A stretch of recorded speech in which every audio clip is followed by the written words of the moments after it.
ఇక కాకినాడలో 80వ స్వాతంత్ర దినోత్సవ వేడుకలు ఘనంగా జరిగాయి. ఇక పోలీస్ పరేడ్ గ్రౌండ్ లో నిర్వహించినటువంటి ఈ వేడుకలకు డిప్యూటీ సీఎం పవన్ కళ్యాణ్ ముఖ్య అతిథిగా హాజరయ్యారు. జాతీయ జెండాను ఆవిష్కరించిన పవన్ కళ్యాణ్ అనంతరం పోలీసుల గౌరవ వందనాన్ని స్వీకరించారు. దేశ స్వాతంత్ర్యం కోసం ఒక తరం పోరాడితే ఆ స్వాతంత్రాన్ని కాపాడేందుకు మరో తరం కృషి చేస్తోందంటూ పవన్ కళ్యాణ్ ఈ సందర్భంగా పేర్కొన్నారు. భారత్ ఇప్పుడు మరింత బలమైన సమర్థ దేశంగా ఎదుగుతూ ప్రపంచానికి నాయకత్వం వహించే దిశగా అడుగులు వేస్తోందంటూ తెలియజేశారు. వికసిత్ భారత్ సంకల్పంలో ఆంధ్రప్రదేశ్ తనదైన పాత్ర పోషిస్తుందంటూ స్పష్టం చేశారు. కేంద్ర ప్రభుత్వ సహకారంతో ఇక రాష్ట్రాన్ని అభివృద్ధి పథంలో మరింత ముందుకు తీసుకెళ్తామంటూ పవన్ కళ్యాణ్ తెలియజేశారు. దేశ ప్రగతిలో ప్రతి ఒక్కరు కూడా భాగస్వాములు కావాలంటూ పిలుపునిచ్చారు.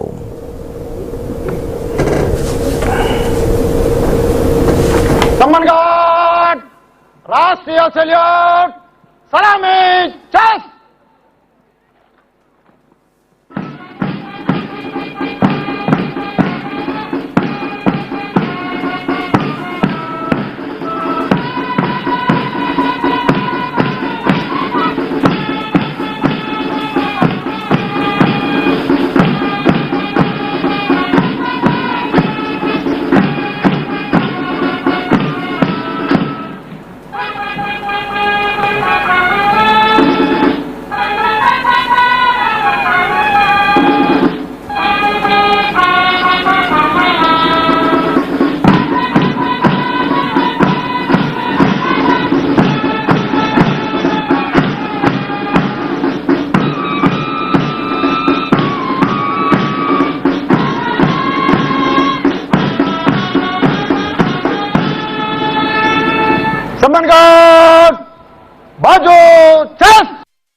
నేటి యువతతోటి మాట్లాడటం అంటే రేపటి భారతదేశంతో మాట్లాడటం.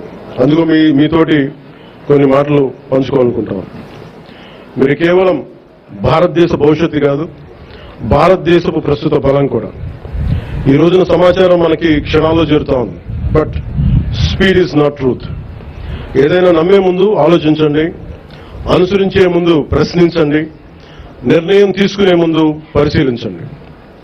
మన రాజ్యాంగ ప్రాథమిక విధుల్లో article 51 clause A sub clause H కూడా ప్రతి పౌరుడు శాస్త్రీయ మానవతా పరిశీలన సంస్కరణ దృక్పథాలను scientific temper, humanism, enquiry and reforms పెంపొందించుకోవాలని చాటి చెప్తా ఉంటుంది. మనందరికీ మన అభిప్రాయాన్ని స్వేచ్ఛగా వ్యక్తం చేసే హక్కు ఉంది. అది మన ప్రజాస్వామ్యానికి చాలా గొప్ప బలం. కానీ ఆ స్వేచ్ఛని ఇతరులను దూషించడానికి, తప్పుడు సమాచారం వ్యాప్తి చేయడానికి ఉపయోగించకూడదు. Before sharing, verify data. Before criticizing, know the facts. Before abusing, remember your responsibility. బలమైన ప్రజాస్వామ్యానికి మనకు కావాల్సింది బ్లైండ్ ఫాలోవర్స్ కాదు, ఇన్ఫార్మ్డ్ సిటిజన్స్ చాలా అవసరం.